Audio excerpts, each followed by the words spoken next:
इसके बाद तैयार हैं श्री आयुष जैन इटारसी।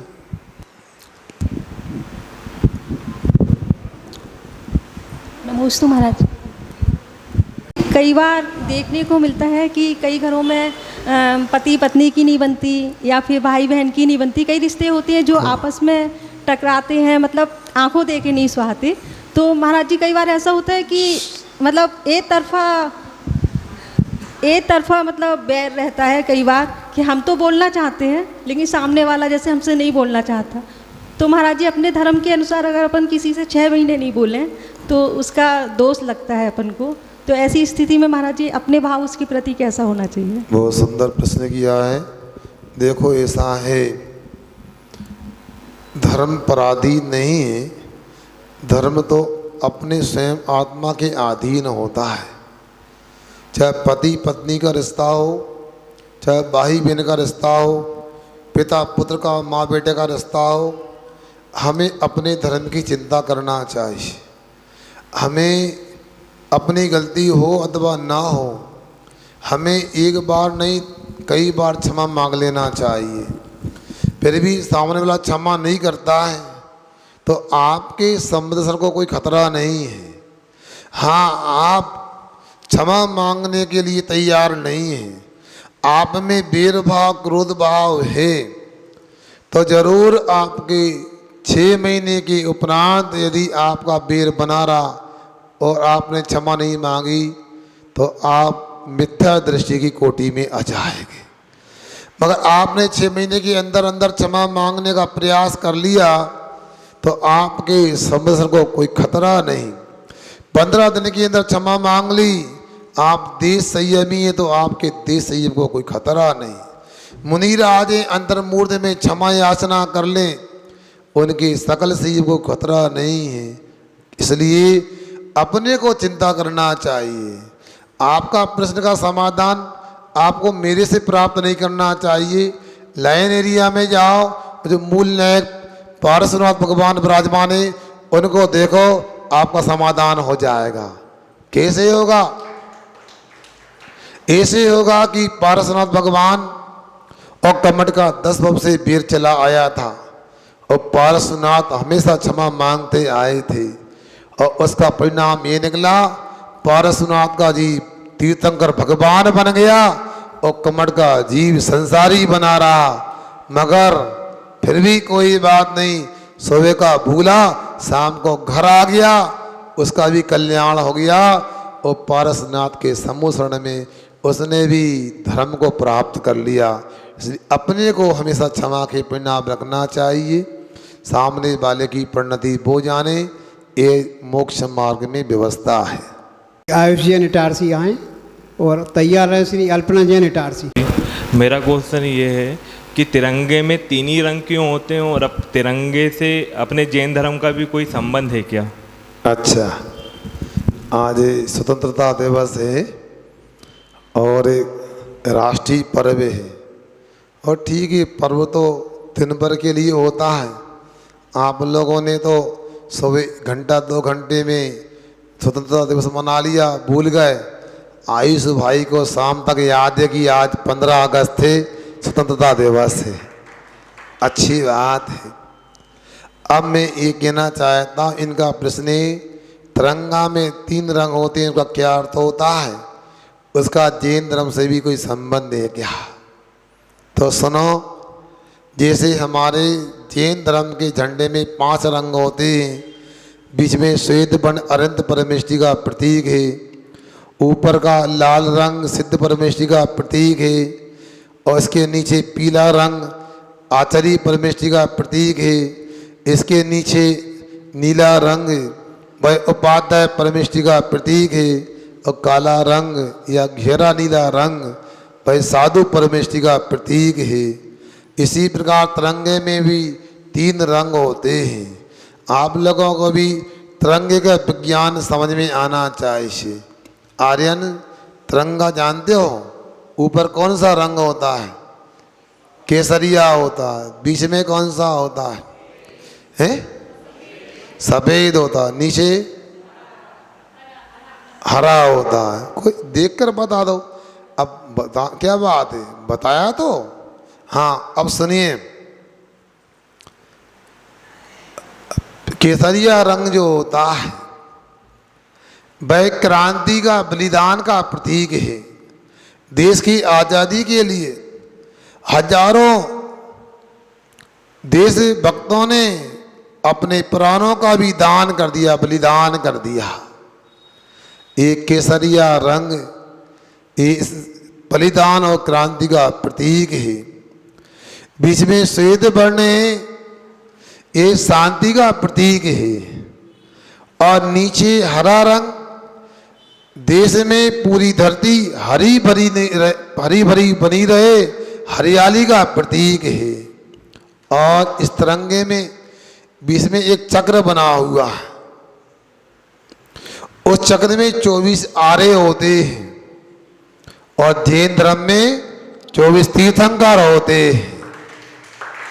और तीर्थंकर एक शांति स्थापित करने के लिए देवध्वनि का प्रसारण करते हैं, उनका विहार होता है।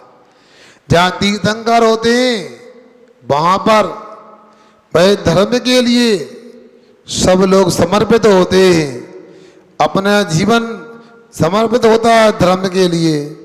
और जहाँ तीर्थंकर होते हैं वहाँ सर्व सुभिक्ष होता, हरी भरी धरती होती, हरियाली होती है। इसलिए ये तिरंगा हमारे जैन धर्म से बहुत बड़ा संबंध रखता है। मैं तो कहूँगा तिरंगा में पूरे जैन धर्म समाहित है। इटारसी और तैयार रहें श्रीमती उषा जैन इटारसी।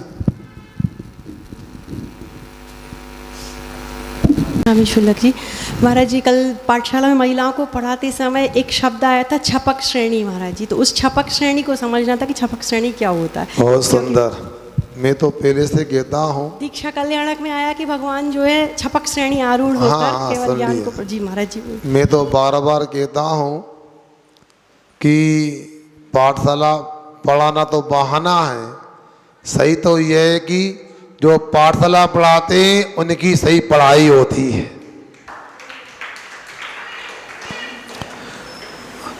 छपक श्रेणी का अर्थ होता है छपण करने वाली परिणाम। छपण का मतलब होता है नाश करना, जिसके माध्यम से घातिया कर्मों का नाश किया जाता है।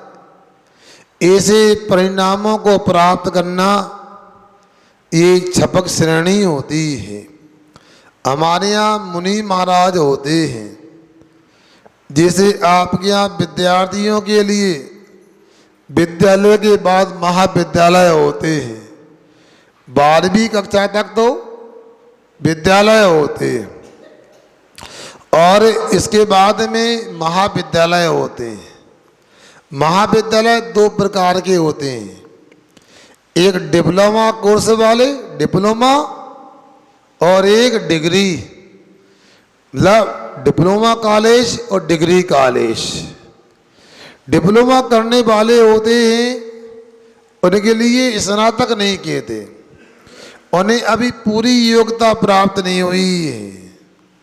उसी प्रकार जो मुनि महाराज उपसम श्रेणी चढ़ते हैं, कर्मों को दबा देते हैं, मगर अंतर्मूर्त में पुनः कर्म उदय में आते हैं और वह पूर्ण ज्ञान को, केवल ज्ञान को प्राप्त नहीं कर पाते हैं, वह उपश्रेणी कहलाती है। किंतु जिन मुनिराज की विशुद्धि, जिनके परिणाम ऐसे बन गए, जिन्होंने जैसे ही आगे कदम बढ़ाया और बढ़ाते ही मोहिनी कर्म नष्ट हो गया, फिर ज्ञाना वर्णी दर्शना वर्णी अंतराल कर्म नष्ट हो गया और 4 घातिया कर्म के नष्ट होते ही केवल ज्ञान आदि चतुष्टय की प्राप्ति हो गई।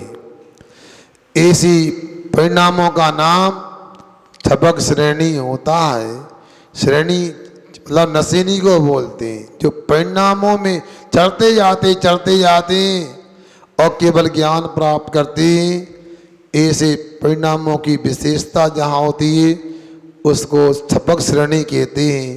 8, 9, 10 और 12 ये 4 गुणस्थान छपक श्रेणी के होते हैं, जबकि 8, 9, 10 और 11 ये उपसम श्रेणी के गुणस्थान होते हैं। 11वें गुणस्थान से तो नियम से नीचे गिरना होता है, मगर 12वें गुणस्थान में जाकर के तो नियम से केवल ज्ञान प्राप्त होता है। ऐसा अपने को समझना चाहिए। श्री अपनी जिज्ञासा रखें और तैयार रहें। श्री अक्षत जैन इटारसी। स्वामी महाराज जी 2-3 दिन पूर्व प्रश्न किया गया था कि नेमिनाथ भगवान की बारात में जो पशु बांधे गए थे तो किसी ने ये कहा था कि वो भोजन के लिए हैं। तो महाराज जी नेमिनाथ भगवान तो मतलब तीनों ज्ञान के धारी थे, फिर उन्होंने अपने अवधि ज्ञान से ये नहीं मालूम किया था कि ये क्यों बांधे गए हैं। देखो ऐसा है, आपको बता दें, आप समझती क्या हैं? आप मोबाइल लेके आई क्या नहीं आई पहले बताओ? नहीं चलाती हैं। चलाने वालों को देखा है ना? तो वो मोबाइल रखते हैं ना, तो उनको सब बातें मालूम रहती हैं कहाँ क्या हो रहा है। नहीं, जब मोबाइल खोलेंगे उसका क्या बोलते हैं कोड है, पासवर्ड खोलेंगे, मोबाइल चालू होगा, जो चैनल लगाएंगे तब उस संबंधी जानकारी मिलेगी। उसी प्रकार अवधि ज्ञान जब होता है, मना पर ज्ञान होता है, वो ऐसा नहीं होता कि सब झलक जाए। यही तो केवल ज्ञान में और अवधि मन पर ज्ञान में अंतर है। एक ज्ञान प्रत्यक्ष होने के बाद भी अवधि ज्ञान मन पर ज्ञान केवल ज्ञान की तरह नहीं, इनका सीमित दायरा है। ये रूपी पदार्थ को जानते हैं, द्रव्य क्षेत्र काल भाव की मर्यादा को लेकर जानते हैं। और ये देखना, जैसे मोबाइल में अपने को नंबर लगाना पड़ता है, अपने को सर्च करना पड़ता है, अपने को चैनल वगैरह खोलना पड़ता है, उसी प्रकार मोबाइल में अवधि ज्ञान होकर के भी लगाना पड़ता है। अब लगाने का भाव आए ये कुछ जरूरी नहीं, और आ गया, उन्होंने मान लो देख लिया, अवधि ज्ञान से पता लग गया और लगा कि वो खाने के लिए आया तब भी और दूसरे रूप में आया तब भी। उन्हें ये भी तो हो सकता है कि जिसने ये बाड़े में बंद किए हैं, ये अवधि ज्ञान से पता लग गया, एक मारे नहीं जाएंगे, काटे नहीं जाएंगे, ये तो मुझे संसार से विरक्त करने के लिए रखा गया है। और संसार की मायाचारी, उस व्यक्ति की मायाचारी जिसने षड्यंत्र रचा है, उस मायाचारी को देखकर बेराग हो गया। धिक्कार इस राज संपदा के लिए, इसके लिए राजनीति खेली गई। इसमें क्या रखा है? अरे चक्रेश्वरी तो नरकेश्वरी और दीक्षेश्वरी तो मुक्तेश्वरी। इस चक्रवर्ती की संपदा में कुछ नहीं रखा, नरक जाना पड़ता है। इसलिए मुझे मुक्तेश्वरी प्राप्त करना है, मुक्ति की संपत्ति प्राप्त करना है, इसलिए मुझे दीक्षा को अंगीकार कर लेना चाहिए। इस प्रकार का भी बेराग का भाव बन के नेमिनाथ भगवान दीक्षित हो गए होंगे। 11 श्रीमती कीर्ति जैन इटारसी। नमोस्तु चुल्लक जी के चरणों में इच्छा में।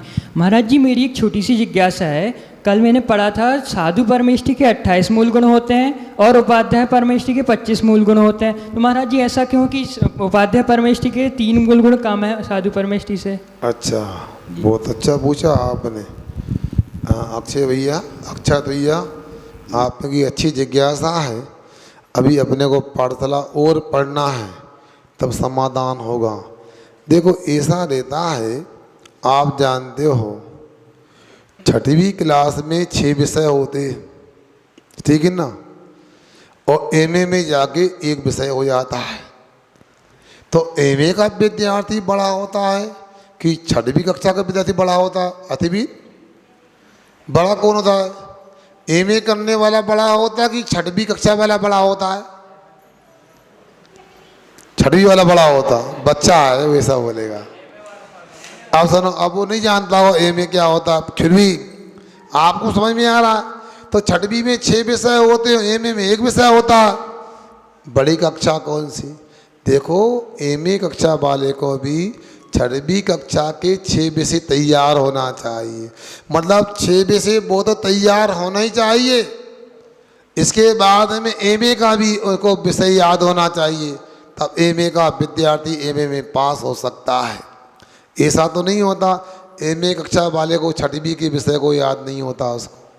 उसी प्रकार जो साधु परमेश्वरी की 28 मूल गुण होते हैं, वह तो आचार्य उपाध्याय परिष्ठ को पालन करना ही है। मगर यदि कोई आचार्य तो उसे उपाध्याय परमेश्वरी की और साधु की भी योग्यता होना चाहिए। कोई यदि मान लो उपाध्याय परमेश्वरी है, उसे साधु की भी योग्यता होना चाहिए और उपाध्याय परमेश्वरी की अतिरिक्त योग्यता होना चाहिए। इसलिए साधु के 28 मूल गुणों का तो पालन करते ही आचार्य उपाध्याय, किंतु उपाध्याय परमेश्वरी 25 मूल गुणों का अलग से पालन करते हैं। आचार्य परमेश्वरी उपाध्याय के मूल गुण भी पालन करते हैं और 36 मूल गुण आचार्य परमेश्वरी के भी पालन किए जाते हैं। इस प्रकार जानना चाहिए। ठीक।